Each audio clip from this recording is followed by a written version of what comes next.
Congress party నాయకులు కాడరు అందరూ కలిసి 175 నియోజకవర్గాలలో జనాల మధ్య తిరిగి ప్రతి మార్కెట్లో జనాలు ఎక్కడైతే గుంపుగా ఉంటారో అక్కడికి వెళ్ళి బీజేపీ పార్టీ ఈసీఐ ఓట్ చోరీకి ఎలా పాల్పడుతుందో వాళ్ళకు చెప్పి ట్రాక్లు ఇచ్చి వాళ్ళ మద్దతు సేకరించి ఇలా సంతకాల సేకరణ చేశాం. 17,65,000 చిల్లర జనాభా కాంగ్రెస్ పార్టీకి మద్దతుగా రాహుల్ గాంధీ గారు చేస్తున్న ఈ పోరాటానికి మద్దతుగా ఈ సంతకాలు సేకరణ చేపట్టడం జరిగింది.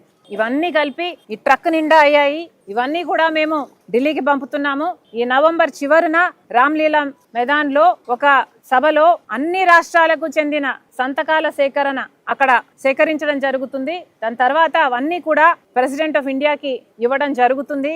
ఈ పోరాటం ఆగదు. ఈ పోరాటం కానీ ప్రజలకు సంబంధించిన ఏ పోరాటమైనా రాహుల్ గాంధీ గారి నాయకత్వంలో కాంగ్రెస్ పార్టీ చేస్తూనే ఉంటుంది అని మరొక్కసారి దేశ ప్రజలకు రాష్ట్ర ప్రజలకు విన్నవించుకుంటున్నాం.